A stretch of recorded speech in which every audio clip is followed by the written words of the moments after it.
From The Cloven, Book 2, by Garth Stein. The world is a lie, a fabrication, and we all took the blue pill because we don't really want to know about the things we created, the things we craved.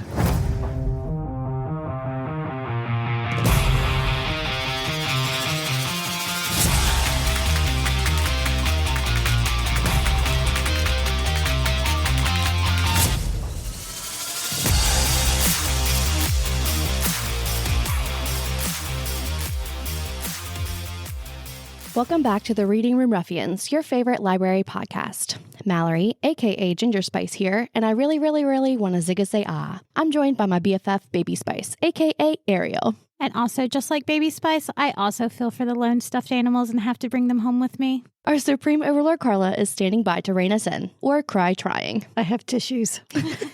We are recording from our library in Jackson County, West Virginia. Zach, who has not at all upsettingly given himself the honor of introducing our guest, is recording from Seattle, Washington. Well, I mean, when you're local. Before we get started, MiniCon is upcoming once again on April 6th. You're going to hear about it, and I'm not really sorry. It'll be on April 6th from 12 to 6, and we're crunching away at things. Oh my gosh. Slowly but surely. I think we're better prepared this year than we have been in the past. Speak for yourself. Well, I tell you, because I've got the best world. That's because you steal all our volunteers. It's because I know what I'm doing.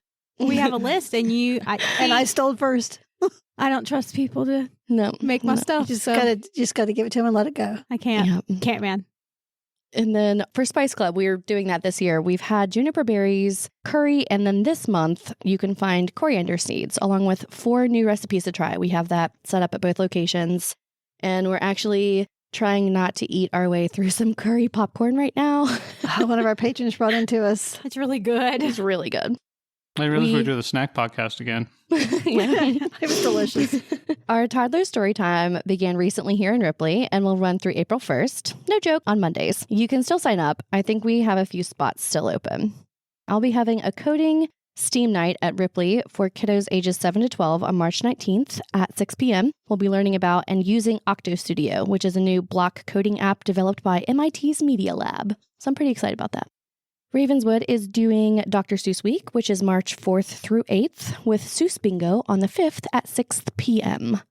And then they're going to be doing an Easter egg hunt on March 29th at 2 p.m. You can find information for all of that and more on our library's Facebook page at facebook.com/WVJCO Library. You should also follow us on TikTok and Instagram at WVJCO Library. For more Reading Room Ruffians fun, you can search up our Facebook group at Reading Room Ruffians Podcast, as well as our Instagram page at Reading Room Ruffians. Check out our podcast Goodreads page, which we have linked in all of our episode descriptions, along with our personal Goodreads pages. I'm going to throw it to Zach now, who will introduce our very special guest. Thanks, Mallory.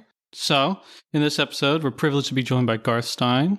Garth is a true Renaissance man. He's a New York Times bestselling author, film producer, director, and former race car driver.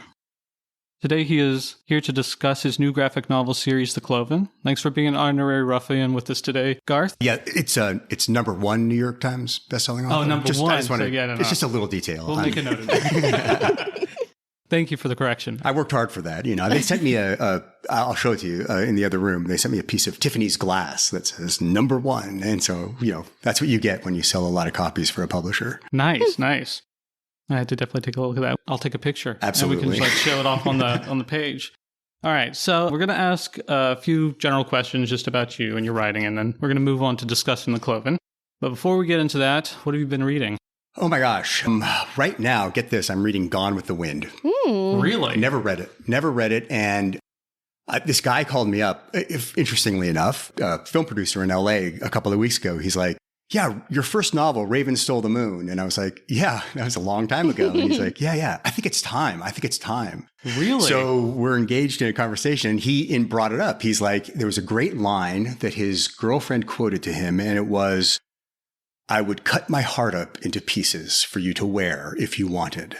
Ooh. Yeah. And it was like, and he said to her, I don't remember that from the movie. And she's like, it's not in the movie. Mm-hmm. And I was like, why am I not reading Gone with the Wind? So I'm doing it as an audiobook, and I'm loving it. It's an awesome book. So There's one. And then I just finished up, because that movie came out, Poor Things. Yes. Yeah. I read that book. Alice, I can't remember his name, Alistair Gray, I think, Scottish, fabulous book. I mean, weird and bizarre, and even more so than they did in the movie. And really, but in terms of like world building, and it's all based in Victorian Scotland, in Glasgow, where the Glasgow Humane Society doesn't save puppy dogs; it fishes bodies out of the river because everyone's committing suicide because everyone's so depressed because the conditions are so horrible. Oh my gosh. It's cool. It's a great book. They It's a should great get some book. puppies. That's wild sounding.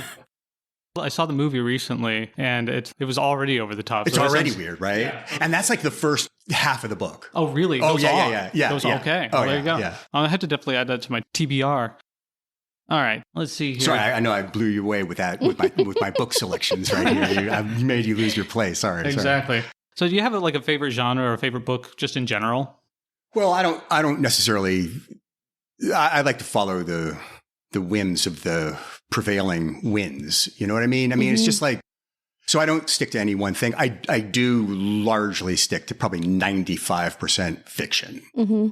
It's my thing. I like fiction. That's why I'm here. I mean, it's what I do. Why not lean into it? If you like chocolate cookies, eat the chocolate cookies. Although sometimes I do. Oh, I picked up a book, a nonfiction I'm reading. I just started Darwin's Dilemma. Darwin's Dilemma. Yeah, I've heard of that. I haven't read it. Yeah, fascinating. But anyway, yeah, so I would say mostly fiction. Lately, I've been all into the past. So I've been trying to brush up on the classics. And so I have, I do things like read Anna Karenina or War and Peace or something like that to say, what are those books that we all like talk about or at least people of my age talk about in our canon of references and stuff? And how many of them have we actually read? I mean, everyone knows a Moby Dick allusion if you throw it into a book, but have you actually read Moby Dick? Because if you haven't, you've missed this fascinating, thrilling book that everyone says, ooh, it's too scary. It's too big. It's great. Yeah. Read it. Definitely also on the TBR list. I've been trying to go back through a bunch of these old classics type things and start reading them. So it's definitely on there. Count of Monte Cristo. Yeah. And the writing back then, Oh. just completely different from what you got here. And it's like so well thought out. I don't know. Maybe it's just because those ones survived the ages. Theoretically, yeah. That should be the case, right? The best books. The best books rise to the top, and they're the ones remembered. I don't know if that's always the case, but it does happen quite often. Yeah, no, I'm trying to think quickly. I was like, do I have one? There's got to be one, like Twilight or something. There's got to be something. Yeah, there's got to be some old Twilight that is out there, some fanfic or something like that. Okay, so actually, speaking of just writing and like fiction and stuff, you say you're into mostly fiction. How'd you get into writing in the first place? Oh, yeah. I always kind of thought about storytelling and writing. My mother wrote short stories and children's short stories when I was a kid and had them published in Cricket magazine. So I kind of saw, and she was trying to write, they didn't call it young adult in those days. They called them juvenile books, I think. Mm-hmm. So it was like middle grades. And she was trying to write that stuff and never got published. She never got it. She always had nibbles and never got it. And I saw kind of this frustration of, played out in my mother in front of her typewriter. And so I kind of always thought, writing may be somewhere, but it was too intimidating, to do. I figured writing a novel must be a forever thing and it's really hard to do and I would never be able to, blah, blah, blah. So I ended up going into film. I made documentary films for a bunch of years, which I needed to do as a person and a writer, because when you're 25 years old, you think you know everything. But, yeah, definitely. You could use a few more times around the block, a few more laps. And with nonfiction, with documentary filmmaking, which is nonfiction filmmaking, I found that I was telling stories using found objects, right? I have a topic or an idea or whatever I did about a museum renovation, right? Okay, there's a topic in there. And then you go and you put together the arguments on both sides using archival footage or using interview stuff or using whatever you do, right? So you're telling the story, but you're not digging it out of the innermost depths of your soul. You're not going into your subconscious to do it honestly. And to write a novel, you got to go down to the bottom of the lake, And so I wasn't ready to, when I was 28 years old, to go down, 26 years old to go down to the bottom of the lake. My first book came out, I guess I was 32. I wrote my first novel when I was 32. Mm-hmm. So I needed to have 10 years to do other things, to work on a cruise ship for a while, to travel around the world, to go, make documentary films and meet all sorts. I worked with Johnny Depp. I worked with Iron Man, Robert Downey Jr. We made a documentary with him. I got to meet people. I got to see people. I got to travel and do all these things, take my laps around the block. And then I could say, oh, okay, now I can sit down and create a story that's more than the sum of its words. Sure. That's what a book should be. A book needs to ascend, right? It needs to take all that stuff that we all have stories in our head. That doesn't mean they ascend. It has to connect and resonate with other people on some weird, harmonic level that we don't quite understand how it works. And if you catch that wave, then you get The Art of Racing in the Rain, right? Then you get like everybody, 6 million people. It's like a thing. Yeah. I didn't think it was going to become a huge hit. I thought no one was going to read it. That's why some of the stuff is in there, quite honestly, because I was like, screw everybody. I'm just going to put this in. No one can stop me because no one cares about me. Now they care, right? But then they didn't care. So we don't, we try to do something that will resonate and that will kind of ascend. And that's what I've always tried to strive for in this stuff. And that's why it takes me so freaking long to write a book. I was going to say the gaps in your books there. It's longer than some of these other, like, I guess, writers who just churn stuff out. Like, I mean. Well, yeah, most of those people are, look, I have great friends who write genre fiction and that's great. And they, they're on schedule. Mm-hmm. 1 book a year, 2 books a year. That's just not my thing. And we can fight it. We always fight against, the fear of, as writers, as artists, which many of us, we like don't want to say I'm a writer because maybe you haven't been published or something. If you write, you're a writer. Okay. Yeah. So we writers, we know that you can get really down on yourself for not producing up to what you think is your, capacity, right? So you set a bar for yourself and you say, I should be there. And then you're not matching that. And then you get down on yourself and say, you're an idiot for not being there. And then it spirals into the next thing, you're a quivering mass saying, I'm never going to be anything. No one loves me. And I'm going to go throw myself off a bridge in Glasgow or something. So what we have to realize is that that's our conscious mind, messing with us, and that we have to just say, stop, go away. And maybe it'll take some time and maybe it won't. And, the whole COVID thing really knocked me back, not sickness wise. I didn't get sick. I got it once and got over it. But I don't know. There was something disruptive about it that destroyed my concentration. Mm-hmm. I couldn't concentrate for more than 40 seconds. No, I feel what you mean about that. COVID messed a lot of people up, and it's just. I thought it was going to be great. I was like, oh no, free time, isolation. Exactly. You know what? I'm just going to write 9 books, and it's like I couldn't. I literally couldn't write. You need that exterior stuff too, in order to focus. So actually, I think we're going to have to go back and touch on that, just writing in general. But so, where do you get the inspiration for your novels? And they seem to range all over the place, content, tone, and stuff like that. I mean, you wrote this one book, right, Art of Racing in the Rain, which is this super touching novel about a dog, and it's from the dog's point of view. And then you've got the Cloven here, which we're going to talk about here in a little bit. And that is completely different. It's very dark, psychological, and it's about, goat men. So yeah, this is way different so here. Awesome. I don't know. The Cloven is, I don't know. There's something, well, we'll get to that in a second. Yeah. So, and by the way, and even The Art of Racing in the Rain was the first time people kind of heard of me, but I wrote 2 books before that.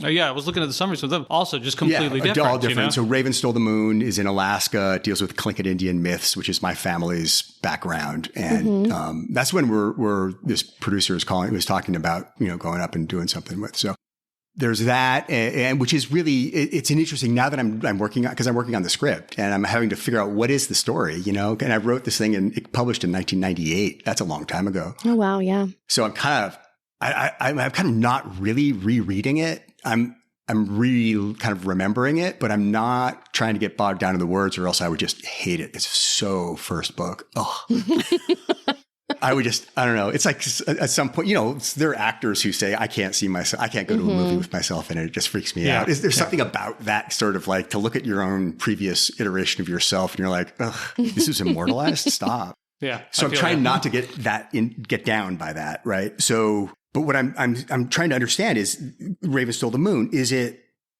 works on 2 levels, right? It's the story of a woman coming to terms with the tragic death of her child.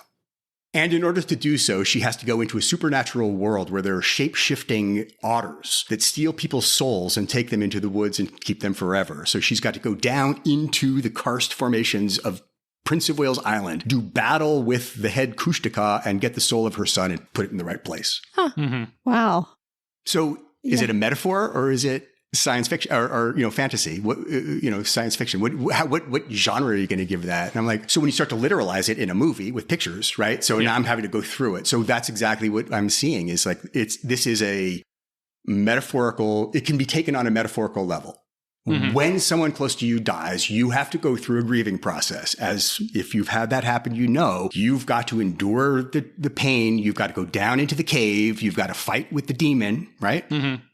That's what they tell you. That's what your therapist is going to tell you. Well, I could just like say, well, yeah, but I can use the kushtaka and that's the demon. And then I could put it in this location and this like this. And then look at that. That's a cool story. So yes, all my stuff is like way different was the answer to that question. If that was the question. Because that was definitely in there. Yeah, no, it's all way different. And it's I'm sorry. I write novels, not haikus. I'm sorry. No worries. No, it's that's definitely one. I kind of want to get in on that one now too. Been too swamped with reading all these other books. I know. Now you just add more to my list, man. So it's okay. You don't feel you have to read everything on your TBR. That's the TBR is sort of our aspiration, right? It's good to have Robert Browning said, your reach must exceed your grasp, or what is a heaven for? Exactly. So your TBR must reach the ceiling, or what is a heaven for? I don't know. We could modify that. You know what? I kind of dig that. I think it's applicable. That's why my TBR is like bigger than the world. I plan on reading my entire TBR. If I have to live to be 300 to do it, that's just what's going to happen. Hey, you know what? If we had an AI that read books for us, boom, it's all done. Your TBRs are already been read. They could just and you say, yeah, remember that part in the book that, this happened? And you're like, AI? Oh yeah, I remember it. There you go. Exactly. I don't even remember books now. I don't either. I don't remember plot points. I just remember vibes.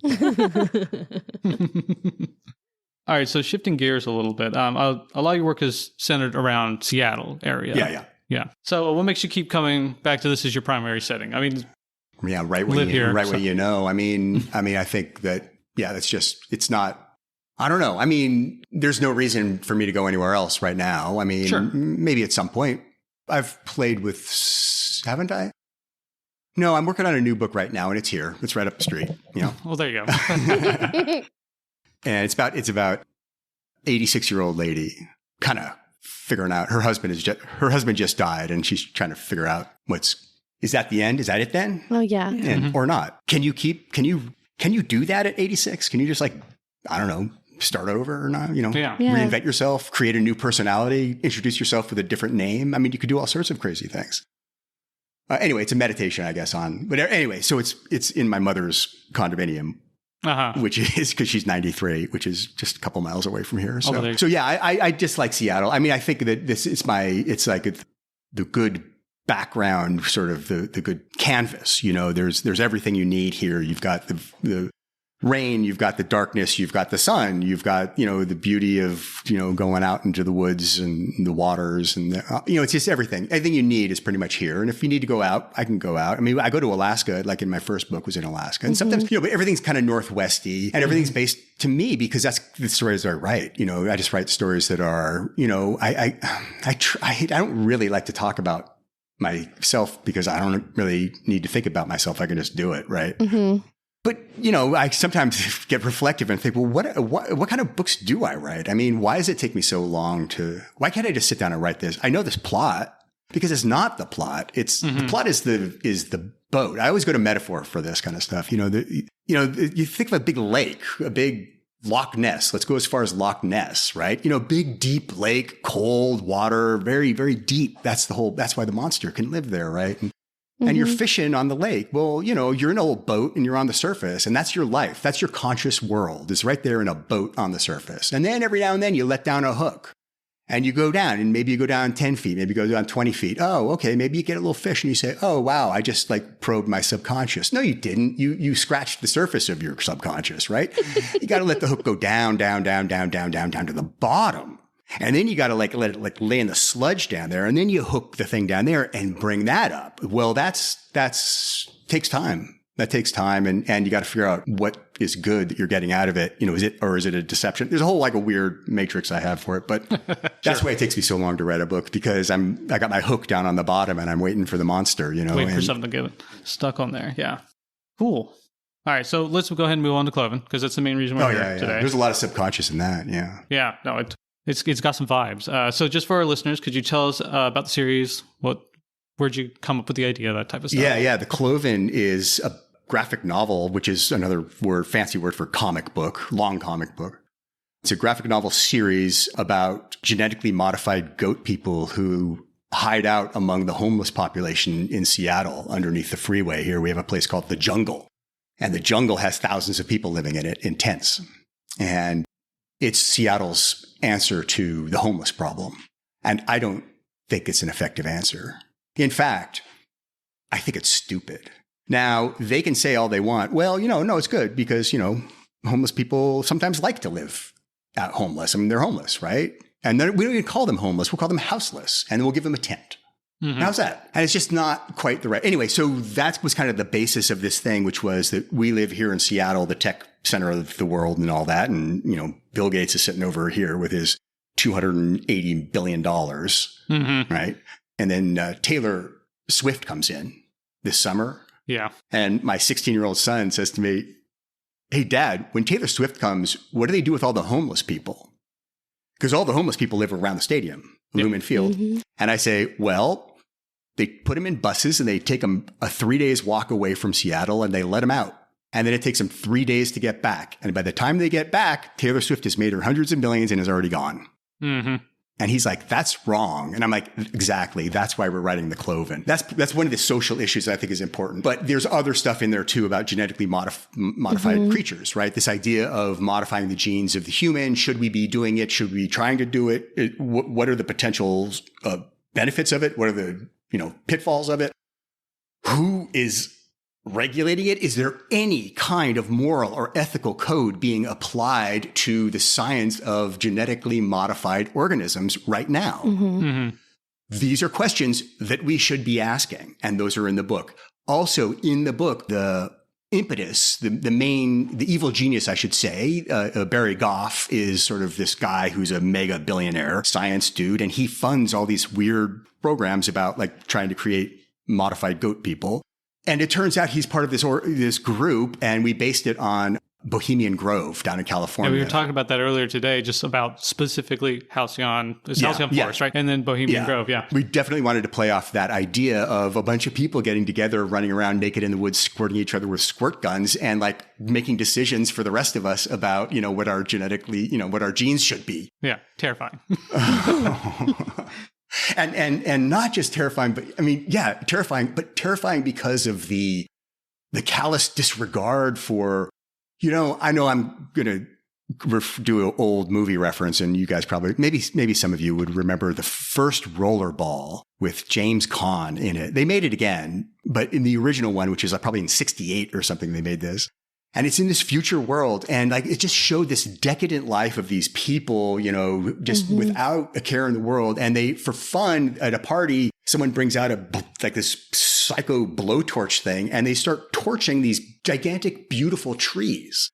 I mean, and they're burning and they're laughing. Oh, let me try. And they burn another one, and let me try. And it's just like this, showing a world like that. It's like, oh my God, really? Is that? And trying to make the connection to, is that us? That's what I'm trying to do with the Cloven. I want people to think, oh, this is a weird world. There's weird goat people. There's weird scientists. There's these conspiracies. There's all this stuff. Isn't it goofy? And it's a comic book, so it certainly isn't true. Is it? Or is it where we're going? If we reflect on ourselves, are we making the same mistakes that are being made in the book? And I hope people will at least give it some thought. That's my goal, is to get people to think. No, especially in the second book, I think a lot of stuff is hitting a little bit closer to home, just about current event type stuff, or where it seems like things are going. So, okay, this is your first series. Yeah, in general. What's different about writing series versus a full-on novel for you? I can write a lot faster than my illustrator can draw. I love my illustrator. I shouldn't call him my illustrator. That's like calling your wife your partner. You just shouldn't. It's not. I should elevate him, my co-creator, because I do the words and Matt does the visuals, and he's brilliant. And that's honestly, I mean, I'm kind of proud to be able to like create a scaffolding that he can wrap his art around in a weird way. It's very cool process of collaboration that we have, and I really enjoy it. In terms of like the length of it and all, I mean, episodically and so forth, it just turns out that I could have done it all in one book. Yeah, sure. I could have all done, it would have been a long book, but I could have done, because there's a third book we're working on, and then it got too long. So now we're going to turn it into 4. So now we're at 4-book series. Okay. It was supposed to be 3, but the story just got more interesting. Sure. Oh God. That tends to happen. Just so, you can just do anything, man, with graphic novels. You can just do anything. You can just like say, oh, wouldn't it be weird if, and then you're like, yeah, let's put it in. And then he's like, oh, we'll draw it like this. And then, it's like, well, why not? How did they get from there to there? Who cares? Yeah. No one ever sees Superman put on his uniform, right? Yeah. So, or did you ever go to the bathroom? How does he go to the bathroom? Details, It's Right. We don't have to worry about that in graphic novels. It's just exactly, there's something. Yeah, exactly. So anyway, doing the episodic thing is kind of fun. We actually have got a nibble on it to possibly develop as a streaming thing, in which case all the storylines that are in here will be built out. There's Kenneth Langner, the scientist who wins the Nobel Prize and all this. We could do a whole thing on just Airy Farms Laboratory, this weird, bio lab on Vashon Island here that's a top secret, funded by Barry Goff. There's a whole thing with that. We got the whole Barry Goff world. His Prometheus Industries, is major. That's everywhere. And this is not just all he does. And then wait till you get to book 3. We got the Feral. We're up in book 3. We're up in Canada in the mountains with the Feral, which are these groups of more goaty goat people. And they're just like, if we get, we can't hide like you guys. The Cloven can hide among the regular population. They look just like a person, except they have goat hoofs. Yeah. And they have special hardening of their skulls, so they're really good at headbutting. Don't get in a fight with one of them. But they can appear almost normal if they can mask their feet. When you get out into the mountains and you find the Feral, they're not. They're like full on goat head. They can't even form words, because their tongues don't do that. It's interesting. Okay. Yeah, I was going to ask about that. I mean, I thought it was a little review with your cliffhanger there at the end of the second book. Oh, yeah. I was just like, oh my God, come on. I have to wait now. Well, that's the thing, because the question is posed. And this is why, I get banned from school libraries and stuff, because the question is posed. What if you have a mutant that's half man and half person? And that mutant mates with a person and they create a crossback, you would say, if you were doing a labradoodle. What is a crossback, Cloven? Does it have a soul? Can it vote? Can it be a citizen? Is it allowed to exist? Is it a pet? Or is it? Yeah. Well, let's talk about it, because we're going to have to confront that at some point. Oh, yeah, no, totally. I mean, just at any sort of there's been a lot of this talk about gene line modification. Yeah. Right? Where we do any sort of stuff to modify people. They're talking about small stuff at first, but I mean, you could see something like this building out eventually. And clearly the Cloven don't count as people, at least not in the eyes of the scientists, right? Or definitely not the Ferals. Well, we haven't met them yet, but the way you're describing them, it sounds like they're not. Not people either. And I think at the end of the second book, the main character, Tuck, talks about how he has a soul, right? Really is pushing for this. And I mean, we all, I think, relate to him, but, it's like... what's interesting is that the as weird and alien, this guy is, as mutant as he is and different from us, he's exactly the same as us, Exactly, the famous, the apocryphal story that the philosopher Schopenhauer was walking through a park, in Berlin or Munich or wherever he lived. And it's in the middle of the night. He couldn't sleep, 2:00 in the morning. And he's walking through the park and a policeman is there and he says, "Who are you? Why are you here?" And Schopenhauer turns to him and says, "Those are the questions." And, that's what Tuck is asking. Who am I and why am I here? His has a shorter, time span on his genealogy, right? Well, you were made in this laboratory and here's the date you were made. And you were made because you were part of an experiment. It's Frankenstein, right? It's why I love Poor Things, which is sort of Frankenstein in the same era and all that. This whole rebuilding of, what are we doing and how are we putting these things together? And what are the implications of that morally, ethically, socially? Every time we get to a major point, look, Mary Shelley did it, right? She was like, electricity. Oh, let's use that to animate. Oh, okay. Well, she did it. I mean, it wasn't done before that. There wasn't electricity and there wasn't Mary Shelley, right? So now we're at a new kind of precipice. What are we going to do now? We can make creatures. Okay. What do we? So I'm trying to be on that, feel the zeitgeist of the burgeoning of this terrifying technological abyss that we're headed for. I think. I don't know, man. Yeah, It's like the island of Dr. Moreau. Well, yeah, but it's going to be weird. I mean, think of that if you were to institutionalize it, right? Yeah, which is terrifying. You had a quote in the second Cloven book that I thought was absolutely amazing.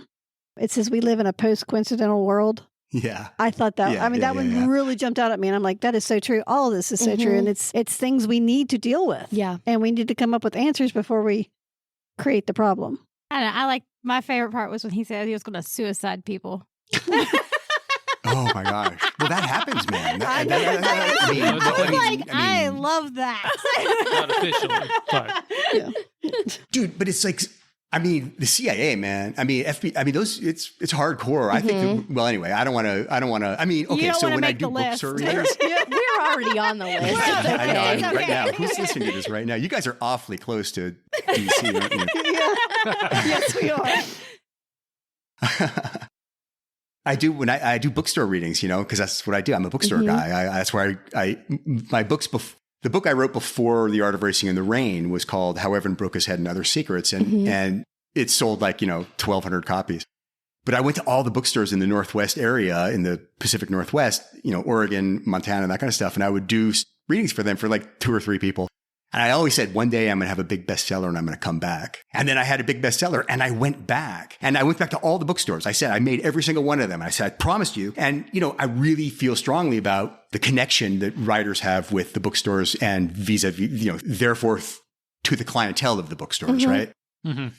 And it's really important to me. So I wanted to get out there and do Cloven readings. But people were like, well, how do you read from a graphic novel? A little trickier, yeah. I do a PowerPoint, man. It's awesome. Oh, that's not it's a bad so idea. cool. Oh my God. And I have a guy who does stuff for me, and he does Photoshop stuff. And he built me these photographs that put in. So we've taken the fictional characters from the book and have real photos of them. We have AI generated character faces of them. Oh, okay. Yeah. And we can insert them into photos. And so I could put Kenneth Langner anywhere, and I could put Barry Goff anywhere. And so I've got some really cool, I got a picture of Kenneth Langner getting his Nobel Prize in 1996. Oh, okay. And I put it up in front of everybody in the bookstore, and they're like, oh yeah, of course. Kenneth Langner. Kenneth Langner won the Nobel Prize. I guess he did. Can I Google that? And then they start to look at their phones, right? Yeah. And then I go on to the next slide right away, and it's another one. I've got Barry Goff on the back of a yacht with his buddies, Clarence Thomas and Jeffrey Epstein and, Bill Gates. Yeah. And I'm like, and here's Barry hanging with his buds. And everyone's like, wait, is that real? And I go to the next one. And I get the people going every which way. And then I say, now who are you going to believe right now? Do you believe that in spider goats? Do you know what spider goats are? Yes. Spider goats are, they make them in Utah, and they figured out that by taking the gene of a spider and introducing it to the gene of a goat, they can create a goat that has the proteins in it that makes spider silk. Oh, this is in the it's in the milk. It's in the milk, right? Yeah. Yeah. And you spin it, you get the thread, and then you can create that with that material. What they're doing is making kind of artificial tendons and ligaments. Well, they're not artificial. They're completely natural, right? Sure. But they're using them for people to transplant into people, but they're also using them for the new generation of robots. Instead of using gears to move the arms and shoulders, they're using ligaments and tendons. So it's a more natural look. So it's going to be harder to tell the replicants from the real people. Of what I just said, how much of that is real? The spider goats. Well, I know at least the spider goat part is real. I don't know about the rest of it, but it sounds too plausible, I can't figure out and how so you I can get do it. I do a spider show silk out of milk. They That insert, doesn't make any sense. They insert to me. a gene into the goat from the spiders. I got that. That makes the but spider you all silk said it and was spiders. in the milk. That's where it just comes out. That's what they do with it. Yeah. It's real. It's a real. That is a real thing. This is 100%. I've seen the doc. someone who's milked goats before. This makes zero sense to me. We did not have spider goats. I know we didn't have spider goats, but I'm thinking consistency-wise. Yeah. It's a little bit. Is it? It's not stringy when it comes out. No, it's not funny. No, It's like normal milk. They have to process it. Honestly, Okay. Okay. I was like this makes zero sense. The logistics I of don't it. like this. So you squeeze the udder and like It's a like spider wrap it shoots around the- across the room. Exactly. It's like Spider-Man. That would be awesome, though. Can you see this like goat shooting threads and like going from building to building, swinging I from his feel like- udder? That would be awesome. This would get banned, guys. This would get banned. Have you ever raised goats? That's a terror beyond belief. They're already bad enough, trying to get out and stuff. Imagine having Spider-Man's power. Our worst nightmares. The world is full of goats swinging from buildings. And they would eat And they eat everything. everything, right? So Everything would be eaten. Yeah. it'd be bad. So I try and do that. So I'm having fun with this thing, and that's sort of the deal. You know what? I think that we have to reach out with, we all know that literature is on the wane, right? Like as a society, we're sort of like, to get my 16-year-old to do anything other than his phone is a miracle, right? So how do you get people's attention in this world, and how do you hold their attention? Well, we got to get it first. So with the Cloven, I'm trying some outrageous stuff just because why not, right? That's kind of my attitude on this whole thing. And we like, I have a group. I got a guy who invented a group of demonstrators. We have a whole website, a whole Facebook thing. It's called PATH, People for the Something Treatment of Hybrids. Mm-hmm. Anyway, I'll think of the word. It's a weird enough word that it always pops into my head wrong. So PATH is what it's called. And it's a group that's saying that, our goats are, goat people are people too. And we need rights for hybrids, and, mutants are, have feelings, honk if you love mutants. And I bring them to bookstores and have them demonstrating outside the bookstore before the meeting. And then they come into the sit and they stand in the back holding up their signs. That is kind of great. And there's this guy, he's with Jake Arthur from the book, the character Jake Arthur. Yeah. I have a real Jake Arthur. Oh, really? He comes to my readings and he asks very pointed questions about, and people are like, half the people are like, I have no idea what's going on here. And I'm like, great, buy the book and you'll understand. I really like that. It's like, It's very meta. And it also just makes I think we need to do it. It's more like performance. Well, you guys are in libraries and stuff, right? So you guys have events. By the way, what the heck is a mini-me? What is this thing? Oh, our mini-con. Yeah, what is that? It's like April 6th, I know. It's a tiny comic convention. Yeah. It's a Comic-Con, but mini, because we're a library. Yeah, and we just do it out of the library. And we have like cosplayers come in, and we have vendors and like games and sometimes like performers and stuff like that. Oh, cool. Okay. Well, everyone should go. It's on April 6th. Yes. Yeah. Exactly. Yeah. There we go. Endorsed. It's a pretty cool thing. I went a few years ago. You can now put that as a blurb on a book. Garth Stein says everybody should go. Yes. There we go. I'm quoting you. Yep. It's better than cats. I love that. Love that. I went to the big Comic-Con. Yeah. Last summer. What California? San Diego. Yeah. San Diego. Wow. Yeah. That's insane, man. Oh, it's ridiculous. Yeah. That frightened me. That actually frightened me. I thought, those movies that they have about the end of the world, or like the apocalypse is coming and everyone's trying to get on the same boat or something and everyone's pushing. Those movies that they make about that are way tame, man. The end of the world is going to be like psycho crazy. I know, because in Comic-Con, there were like 100,000 people wielding swords. And if there was going to be a disaster there, I'm telling you, people's heads would have literally come off. They would have been swinging those swords. Oh, yeah. No, people go hard. People go hard at Comic-Con. Yeah. That's our goal. Yeah. Mm-hmm. Yeah. We usually have something that big eventually. Yeah. Just take over the whole block, though. Well, it's gotten bigger every year. So, It has. maybe one day.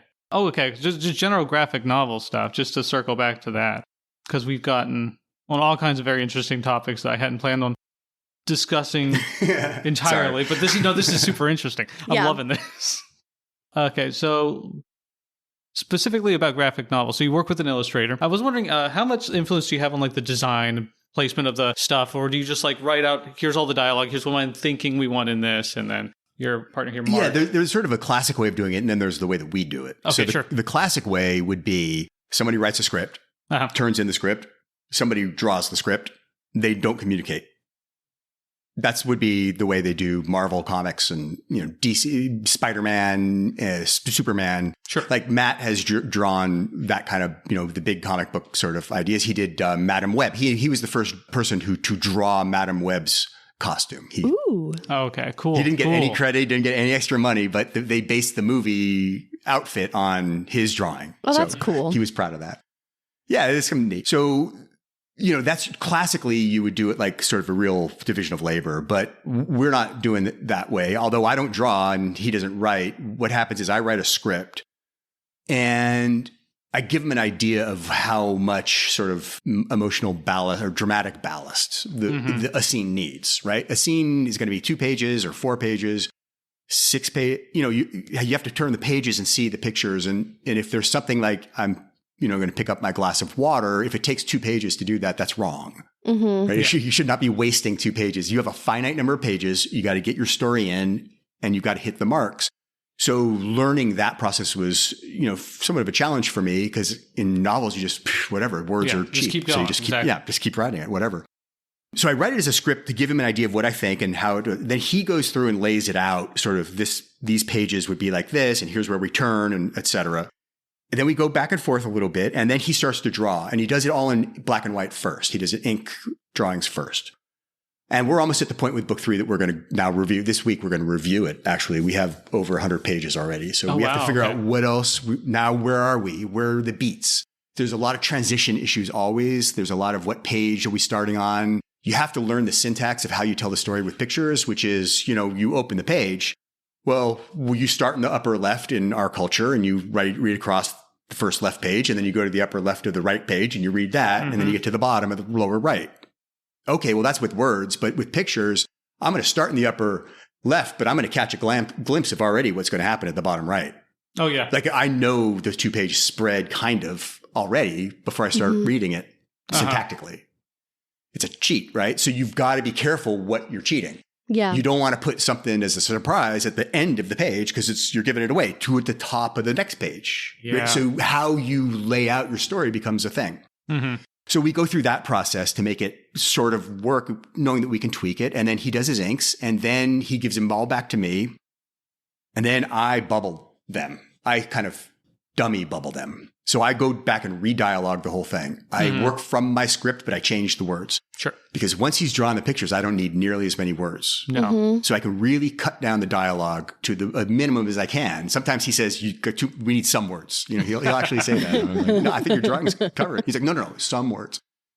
So then I give it back to him. He's then been coloring while I'm doing that. And then he does the official bubbles because he's good at it. He knows when you do a double bubble and when you do the little line between the bubbles. He knows how to massage that way better than I can. So, then it's it. Then it goes to Fantagraphics and then they send it to the printer. And yeah, I was going to say the way that the art couples with just the text in general, the text changes all the time, the colors and everything like that. It's gorgeous. He's a fantastic artist and yeah, it's great. And just this colored bubble thing became kind of we think that he's the first one to do the colored bubble. I have not seen it elsewhere, and I've read a decent chunk of comics. And it's weird because it started as a help tool for me when he first would do them before we now we're kind of moved digital, but in our first book he's totally analog. Oh wow.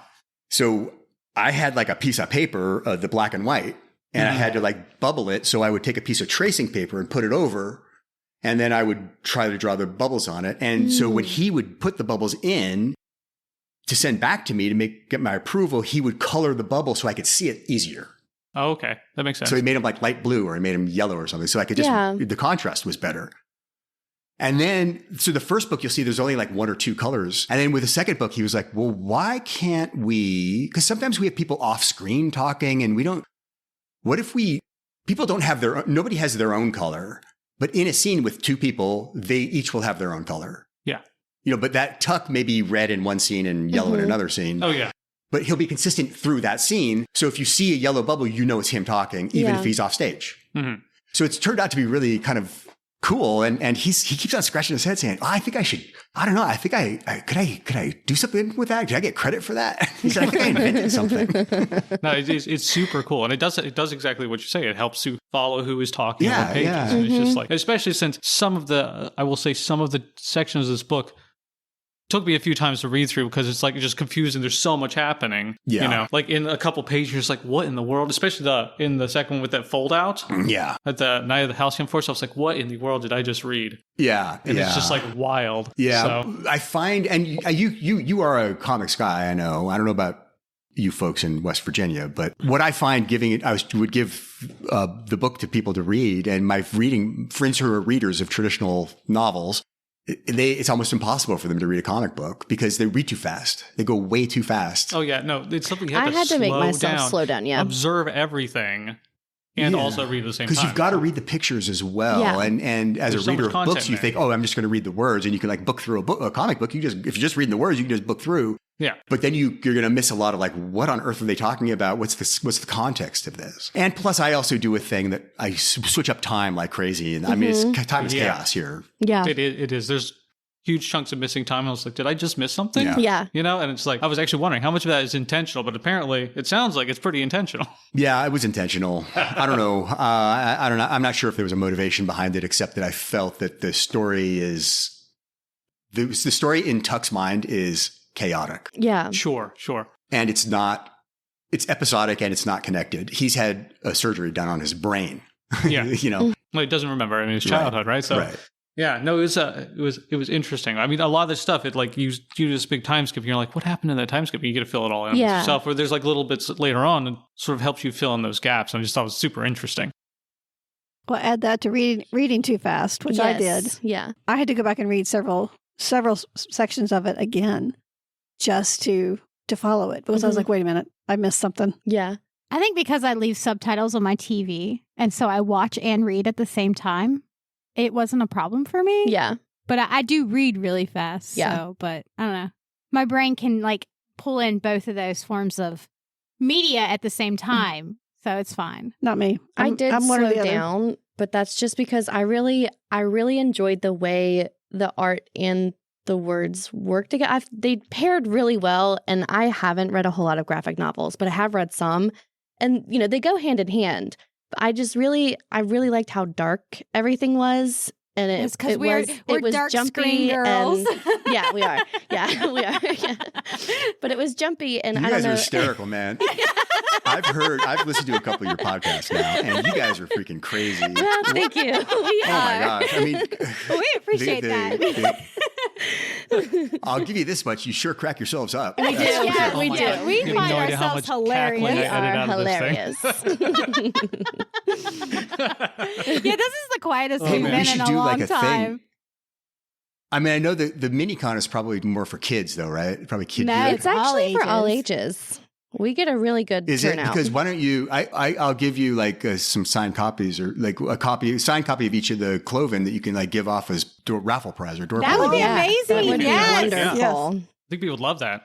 Yeah, I'll put together some swag for you guys. Okay. Oh, that'd be that'd be amazing. so You'll take care of that. Yeah. I'll take it over there. these- I'm heading over there for minicon, so just deciding what I want to be. I'm like getting torn between Hobbit, Star Wars Hobbit, and the Hobbit. Hobbit. So. Hobbit, No, Hobbit, no. Hobbit, Hobbit, Going Hobbit. Hobbit. You Yeah. you already have the Kylo Ren outfit, yeah, and I could be but Leia. Hobbits So there we go. Potatoes. Potatoes. I'd be my mom. Yeah, exactly. There you go. All right. No, that'd be great if you could. Yeah. For us. That'd be I will amazing. buy you Absolutely. potatoes Okay, if you let's come see as the here. Hobbit. Yeah.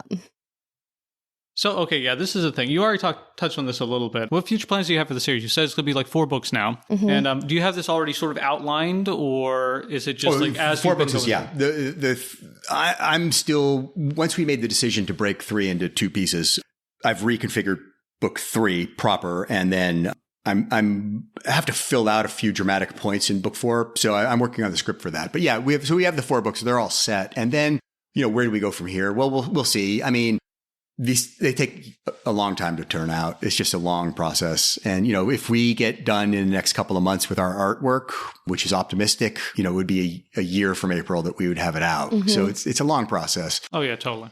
That being said, we are in conversations with somebody in the Hollywood aspect of it about a series. And that's a whole different thing, because then we can break off all these kind of, like I was saying, the sub stories, Yeah.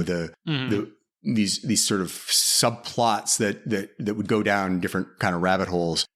And also, I was working on a book. Oh my gosh, I can't really talk about it. Well, I can. I mean, I shouldn't, but I will. But I was working on a book and it just wasn't working, and I couldn't figure out why. And it's a spin-off on Elon Musk's Neuralink. Oh, okay. Yeah. Oh. Yeah. And the thing about Neuralink, you guys know what this is, the chip they're going to put in all of our brains so that we can I think have it's terrifying. music. Yeah. Yeah. Yeah. Can you imagine? I know. But the problem is there are huge limitations to what they can really do because you can't get deep into the brain with these, their little wires. Mm-hmm. Then the wires corrode. Your brain is a very corrosive atmosphere, apparently. And so what material will work? And so I have this whole story that there's actually funded by Barry Goff, by the way. And so I was working on this as a separate book about a project that's being funded using extrasolar material. Oh, okay. Do you know what extrasolar material? Extrasolar stuff from not our. It comes in on a system. meteor, right? Yeah. Mm-hmm. Comes in from a different solar system. It's outside of our solar system. And when these things land, I don't know if you know about this. When a big chunk lands, everybody who is into this thing knows about it, and they all go flying down to wherever, the Amazon or Siberia or whatever, and they try and find it because it could be extremely valuable, the metals that are on this thing. Mm-hmm. And so what if there were, and sometimes they found elements that do not exist on Earth, right? Mm-hmm. Like, that's kind of weird. Well, what if they found some kind of a metal that had a special property? Sure. Et cetera, and we could get into the hippocampus, et cetera, using this new thing. And we had a guy who was rich enough to be able to develop that, and then he actually did develop it. What is a Neuralink that is connected to your hippocampus, to your soul? I mean, to your subconscious? What on earth is that going to be? What's it going to? It's one thing to say, "Oh, okay, I'm a quadriplegic, and now I get to think, and my arms and legs will move." That's awesome. That's the best thing. That's the chief result that we should get from anything that Elon Musk is doing, right? We support that. Yes. Exactly. What if he gets a wire that goes down into your soul and can also play around in there?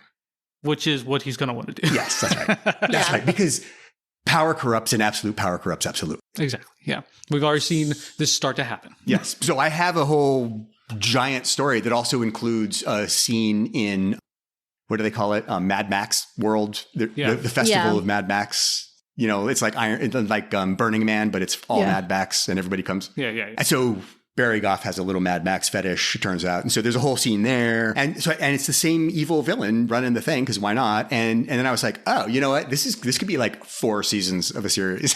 Yeah. And totally. So I can tie them together. So it doesn't have to stop with the Cloven. The Cloven are one manifestation, like one nightmare that we're dealing with. The idea of genetically modified creatures or people, or in the world of certain prognosticators, the idea that you will spin your eggs and will get the right gender. Okay, no, we're going to go into the genes of that embryo and we're going to alter them. What do you want? Do you want blue eyes or brown eyes? How tall do you want? Do you want like super smart, like going to Harvard, or do you athlete, like big, quick muscle building? Yeah. Mm-hmm. What do you want? Because we can do it. Yeah. Yeah. Whoa, that's one thing. That's one nightmare. What about this nightmare of artificial intelligence that now they believe is keeping secrets from the coders? Uh-huh. Okay. When your artificial intelligence is keeping secrets from you, that's a problem. Okay. It would be. Okay. So there you go. And I think that the Cloven series could turn into more of there's a lot of rabbits. Yeah, like a connected universe type thing going on. It's a really, that'd be pretty cool. I was just going to say, it's a really cool, it's a sci-fi kind of thriller world, and you really could branch off a lot of ways with that. It's really cool. Well, I can't figure out how you're going to wrap it up in just 4 books. Mm-hmm. Oh, don't worry. Yeah. And no, that's not going to happen, is it? Be afraid. Well, I can't tell you that. That would be a spoiler. I'm not going to do that. I'll just put it this way. I hope you don't wrap it up in 4 books. For sure. Yeah. Well, yeah, we won't. Don't worry. But the thing is, it takes so long to do it, though. I need to be able to move a little bit quicker. And I think if we can do a TV thing, that would be awesome. Yeah. Because we can kind of keep going with with the traditional books, building them at our leisure, if you will, as sort of a corollary to, or a partner, I think that that's what we're moving toward. Well, it clearly is what we're moving toward, partnerships or cross-platforming, I think they would call it in marketing of like, it's not just a book, it's a book. Now, in the crudest marketing sense of that, it's not just a book, it's a video game, it's a movie. Yeah. That's what I was going to say. This would kind of be fun as a video game. It would be fun as a video game. Oh, you could play as a goat man. I would love that. That's right.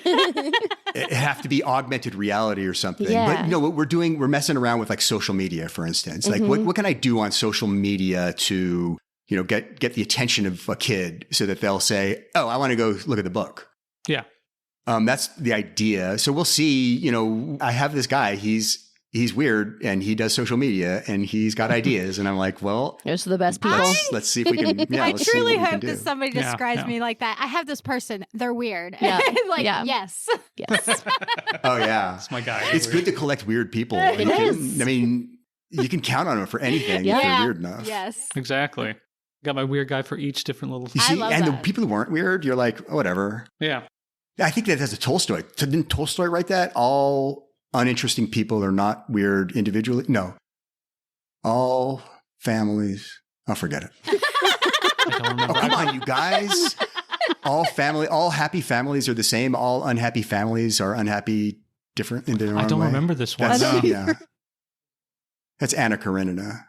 This is the thing. We're at Anna Karenina. It There's is another it is Anna Karenina, right? There's another podcast I listen to that keeps spoiling the ending. They've spoiled it so many times. It doesn't matter. I mean, the book it's old. Like, it's an old book, so. All happy families that are like, ending is, each unhappy family is unhappy in its own way. There you go. apparently he didn't write that. My son is like one of my other sons, not my 16-year-old, is a Russian literature dude. And he's a permanent student. He's a professional student, I guess, of Russian literature. And he said that was a late ad. They said, come on, Leo. Like in the translation? No, when he was writing the book. Oh, okay. They said, dude, you need to open bigger than that. And he's like, what? Like, no, you need to come up with something. You got to open bigger than that, Leo. And Leo's like, how about this? All happy families. And they're like, yeah, that's it, Leo. That's what we were counting on. It's like, we need to call me Ishmael or something like that. Yeah, right. Like you go to Herman, line. you're Herman, baby. You got to come up. We need a line to open this thing with, man. Come on. Yeah, exactly.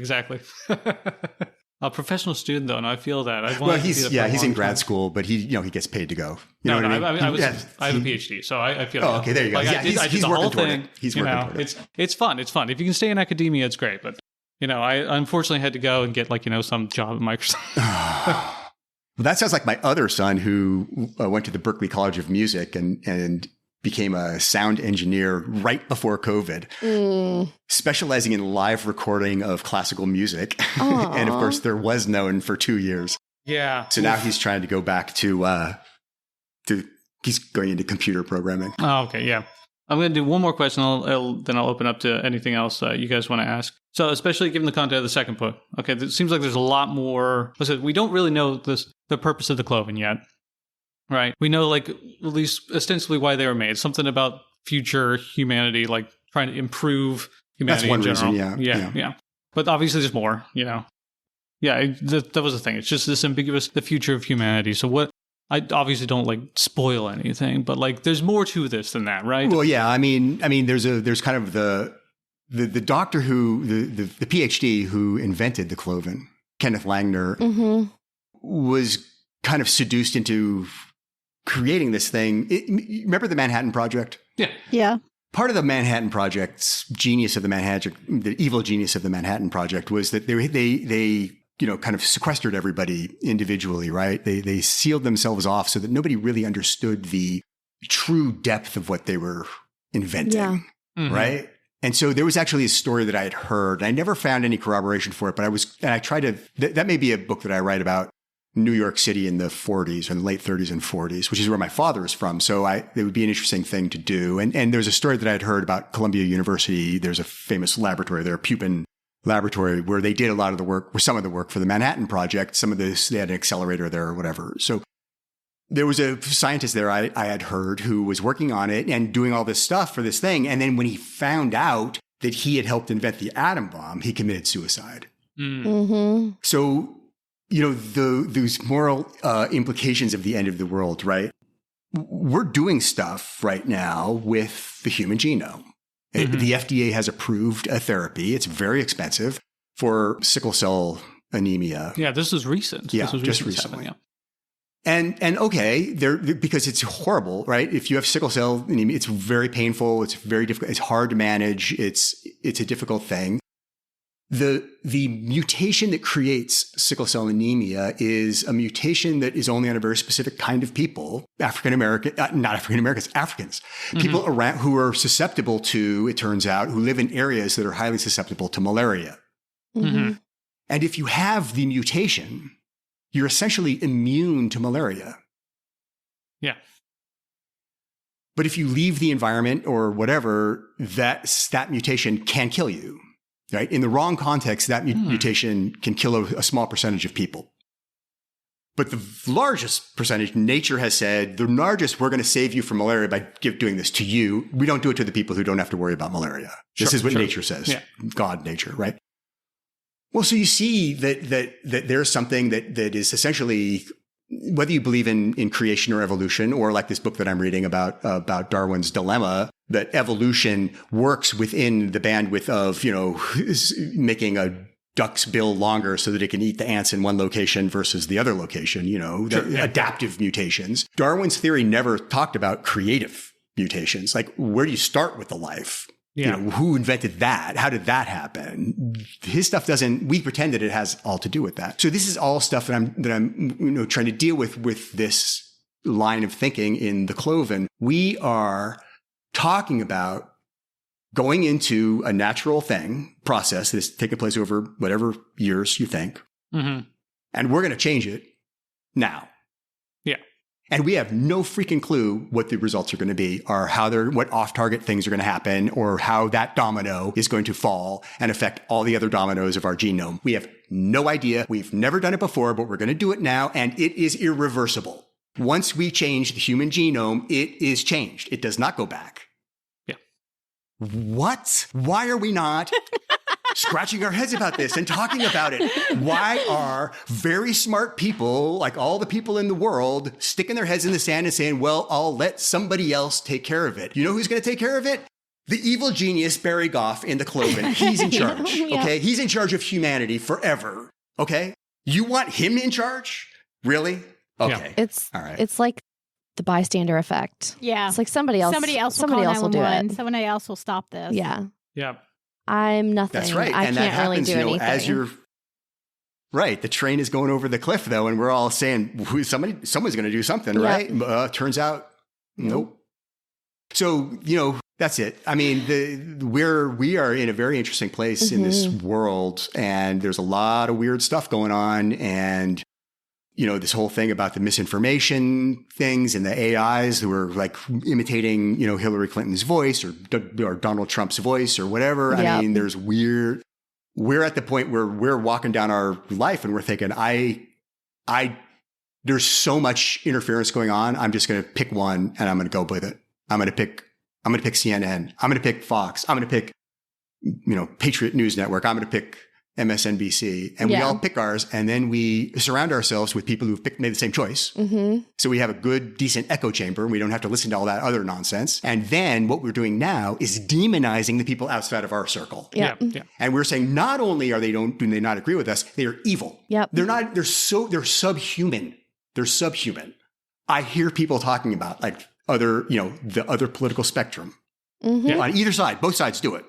Oh yeah, totally. And it is the ridiculousness of the whole thing is that we've got the, far left, far right, moderate left, moderate right, fight against each other, like demonizing each other. And the government is not a two-party system. It's a one-party system. It's all the same ineffective nonsense. A bunch of guys sitting around in a room, not doing anything. Yeah. Anyway, sorry. Was this supposed to be a political show? I mean, no. That's what this is. It's not actually You're not wrong at all. You are not wrong at all.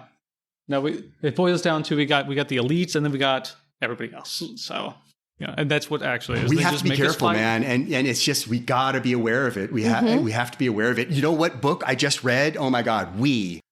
It was written in 1917, I think. And it was, Yevgeny Zamyatin. Oh, the rolls off the tongue. It's called We, and it's sort of the precursor of Brave New World and 1984. Mm-hmm. Excellent books. Aldous Huxley claims he never read it. Like, that's how influential it is. And it's like, yeah, you did, bro. Come on. Stop. George Orwell said he did read it and he did get ideas from it. But it's like the progenitor of that. And it's fascinating. And this is in 1917. This guy's writing this world of authoritarian governments, totalitarian, all the walls. They've invented steel glass. So everything in this world is built out of steel glass and therefore is transparent. Oh, it's like, okay, like it's sort of like the transparent aluminum they have in like Star Trek, right? Yeah, It's a transparent steel. Right. And so this is the whole thing, and it's a great book. I highly recommend it. And I mean, the objective of the leader, the benefactor, they call him, is he's like, well, we've realized it's all about trying to put rationality. It's all about utilitarianism and putting rationality. If we just go by the numbers, everything is be perfect. We'll all be happy. Just you do it by the numbers, and they have a schedule, and you got to do everything by the schedule, and everything's done. And as long as you're okay, but as soon as you start asking questions, the whole world starts to fall apart. But hold on, what was I sometimes I lose my own point about something. Hold on, give me 1 second. Mallory, are you there? Oh, the benefactor's like, hey, you guys, we've isolated the single problem that we're having still, and then we'll all be happy. So everyone just has to go and have the operation, and we're gonna remove everybody's imagination. Oh, okay, yeah. That would suck. Because that's the hang up. Once we get rid of that, it's going to be great. Yeah. And it's like people are lining up to get the X-rays in their brain to X-ray their. Make you happy. Yeah. I don't have to worry about But there anything. would be people I feel like that's. Oh, yeah, there for would sure. definitely be people, but I'm not one of those people. As long as we keep buying stuff. It's like, oof. All right. So do you guys have any final questions? I have a random one. I have. Okay. So the Cloven, we were talking about like how it can open up all these different like stories and routes and stuff like that. If you were to pick another animal, or if you have another animal in mind that humans would be merged with in this, like a new storyline or whatever, what animal do you think that you would go with? Oh, wow. I don't know. Ooh, oh, wow. That's good. Yeah. Personally, me as a reptilian, I think you should go lizards. No, that's too on the nose. I want, Dude, that's already you know taken. what? Okay, That's a thing. I That's want, Yeah, David, to be seen in a book. Okay. And I relate to lizards the best. Well, have you guys read any L. Ron Hubbard? Not Dianetics, but the other L. Ron Hubbard? I mean, the same L. Ron Hubbard who wrote science fiction books about, lizard people? Yeah. No. Well, I have at least. I know See, my it's mom already been has, done. Yeah. Yeah, but you could do it There's better. got to be something. There would be something else. No. It would definitely be, you'd have to do, it'd be cool to do something aquatic, or even like we were just talking about the octopus. Octopus, Yeah, that would be a good one. Yeah. We were talking about that before. Yeah, before I we want hopped my on brain here. in my finger. Are you kidding? Oh, I mean, I want that conveyor belt arm. So. Just Yeah, distributed conveyor brain belt arm, everywhere. y'all. Yeah. Yeah. What made you choose goats? Was it a pan thing, or was it just totally? Well, to have it has its built-in implications, right? It's got the anything that has there's a goat, Baphomet and all that. Yeah. And you got the pan stuff and all that. But honestly, I guess it came mostly. I mean, there's that. You get that if you pick a goat. And I was reading John Ronson's book, Men Who Stare at Goats. Oh, yeah. And it's about like, Yeah. have you guys read it at all? I saw the movie. I haven't read the book. The movie has nothing to do with the book. Oh, does it Like, not? literally Well, then no, nothing I to do with haven't. the I book. have no idea. No. I mean, it's the same. I mean, they made it from the book, but it's like, I don't know. It's the story of like the guy who like said, the book is interesting. Anyway, there's a whole part of the book where so it's the military developing psychic powers. Yeah. This is real, by the way. Yeah. Like they had a whole department of psychic powers. And if you could stare at a goat and make it die, there was a guy who could stare at a goat and then the goat's heart would explode. That's the title. And what they did was they were talking about these goats and like, why are they using goats and all that? And they said, well, here's the thing. They were in the military. They had to work on training doctors how to do field surgery from war wounds, such as splintered bones when it gets hit by a bullet, right? Yeah. Well, you can't like take a guy and say, can we ask for volunteers? Hey, private, come over here. We're going to shoot you in the leg. You can't do that. That's illegal, right? So then they said, well, what are we going to do? So they tried to do it with a dog, right? Figuring a dog's kind of like a person, but nobody would shoot the dog in the leg. Oh, people like dogs too much. Yeah, people like dogs too much. And they're like, well, what are we going to do now? We need something with a bone big enough that we can do the thing. We can't use a rabbit. No one would care about a rabbit, but the bones are too small. So what they arrived upon the fact that they could hand a soldier a gun and say, here, shoot that goat. Shoot him in the leg. You're not going to kill him. Just shoot him in the leg. And the guy would be like, oh, okay. To go. Yeah. No big And deal. I thought there was something really tragic about that because goats, if you know them and if you've been around them, are like the dog of the animal of the two-toed animals. Yep. Of the They're way too ungulate smart. species. They're curious. They're funny. They know their names. They're goofy. They're really goofy. They do, if they see somebody doing something, they're going to do it. I mean, they're freaking teenagers. They are the teenagers of the two-toed world. And if you raise them from that's why babies, they goats. want to stay on your porch. Yeah. Or your cars. Yeah. I spent time on a dairy farm, a goat dairy farm around here to get to know the goats. And there's like 150 goats out there. Each one has a different name and each one knows its name. Oh, yeah. It's Wow. fascinating. We raised dairy goats at one And they time. just live out. They're not being trained for this. They just get it. They just they're get it. smart. That's the issue. Yeah. That's the issue with goats. It's They are not what you want in a smart. farm animal. They're too smart. Yeah. Yeah. Well, if you gave them opposable thumbs, now you're getting worried, right? Exactly. Yes. You're Yes. gonna raise There's a farm great animals movie like called that. Lamb. Sheep. Did you see Lamb? I've not seen Lamb, no. There's a great movie called Lamb, and it's from a different country, like I don't know, Iceland or something. And it's about this kind of stuff. About like the being too smart and something. Well, no, there's a mutant there's a kind of a pan sort of horror element to it. It's pretty cool. It's a good movie. Does sound interesting. Yeah. It does sound like it would come out of Iceland, though. Yeah. It's like one of those things. What advice do you have for aspiring writers? I mean, we've got some authors who've been on the podcast before. Like, we always want to ask them, what would you do to help people who want to write something, like actually get started on it? Yeah, well, I mean, the easy one is read. It's fun to go to like writers' conferences and stuff and meet people. And it's fun to read the books about writing and memoirs that Stephen King writes or Anne Lamott writes. And I mean, it's fun. That's not writing. You're not going to get better as a writer. You'll learn maybe a couple things, but you're not going to get better as a writer unless you write. So read first, write, and then write. You need to write. You need to write.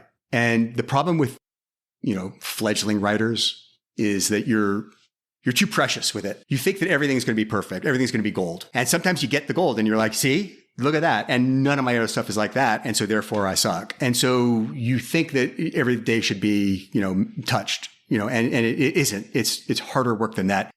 You got to go to the mountain, you got to take your pick, and you got to pick at the rock, and you got to keep picking and keep picking and keep picking. And if you do it long enough and you do it in the right way, you're going to get enough rock that you can sift your gold dust out of that. Then you'll get the gold, but it's not like you go and like hit the mountain once and then the gold bar hits your foot. That can happen. And unfortunately, it happens with enough frequency that it makes us all like mad with it because that's like, you can get struck by lightning too. Yeah. It does happen. Yep. But geez, that's your career. It's like, what are you going to do? Oh, I'm going to be a software engineer. What's your plan? I'm going to go out and get hit by lightning. No, it doesn't. So you have to like be willing to write garbage and throw it away. And I find that if you can get that, your problem with your mind, the way we write is we have our conscious mind and I talked about this a bunch already today. It's conscious mind and subconscious mind. Your conscious mind is all that voice in your head that's always telling you stuff, blah, blah, blah, blah, blah. It's narrating your entire life. It's annoying. It goes blah, blah, blah, and it knows everything. It's got the truth and it knows everything. And we listen to it. We believe it because it's us. It's me. It's not you. It's a fake you. It's a facsimile. It's one aspect of you. It is what you show other people sometimes. It is not you. You are way somewhere else. You're at the bottom of the lake. So you got to go down there and get it. And how do you do that? How do we go down to the subconscious? And that's always a trick. And usually writers mess themselves up by using alcohol, which can work, but has limited lifespans, right? We see them all die at a certain point. Those who drink themselves to write generally die. We just know it. So don't do that. What you want to do, what I use is the idea of fatigue, right? It's like, I figure that my conscious mind is jabber and I better get rid of it by putting it to sleep. So I'll just write nonsense. I'll say, I'm going to sit down today to write and I'm going to write complete nonsense. And I don't even care. You know what? Conscious mind, I don't even care because I'm not going to show it to anybody. I'm not even going to read it. I'm just going to write. And you just do it and you just do it. So for the first hour of writing is throwaway stuff. Just toss it. If you do that long enough, your conscious mind is going to go to sleep. And then your subconscious is going to come out and say, really? It's going to come up from the bottom of your lake. And it's going to say, oh, is that guy gone? That annoying guy? Is that guy gone? Because I'll play with you. But only if that guy's gone. right? Yeah. And then you get your stuff so that when the next day, like if I've written for 3 hours, say, 2.5 hours are garbage, but I got 30 minutes of gold, like straight up with and the best thing is to do this like at 11 o'clock at night or something, and then go to sleep and wake up in the morning and read the stuff. And it's like, that's good. Who wrote that? Literally, it's like, where did that come from? I have no idea where the connections are made there. I didn't see those. Because your subconscious is ready for you to make all these connections. It's just that our yappy little chihuahua mind is always like telling us how stupid we are. So don't listen to it. No, that's my advice. I think it's good advice. Yeah. That is good advice. And it's a metaphor. So don't really go down to the bottom of a lake. It's a metaphorical lake, people. Please. I don't want any lawsuits because, you didn't say to use scuba. Yeah. A very shallow lake. Very shallow. There's a puddle. So thanks for being on the podcast. Do you want to let everybody know how they can follow your stuff, keep up to date? Oh yeah, I have a website, garthstein.com, and then we have a special project only website for the Cloven, which is theclovenproject.com. And in that I have a whole bunch of news items. Some are true, some are not. And kind of playing with the ideas of, and we're going to start a little contest too at some point. I love that idea. If we get some more notice, we're going to have people write in experience if you've had a Cloven sighting. Ooh, okay. That'll be fun. So that's some audience participation. People are going to start believing this. We're going to have a new Sasquatch type thing up in here. Nothing wrong with that. I love it. Exactly. I support making your own cryptids. Yes. You can't have too many cryptids. No, not at all. Definitely thank you so much for coming on. This has been really fun. We enjoyed the books. A lot. Yeah. This was a really good one. It was different. I haven't read anything like it before. It made me think of Stranger Things, honestly. Yeah. That kind of vibe. Oh, Yeah. It did have that quarter. Yeah.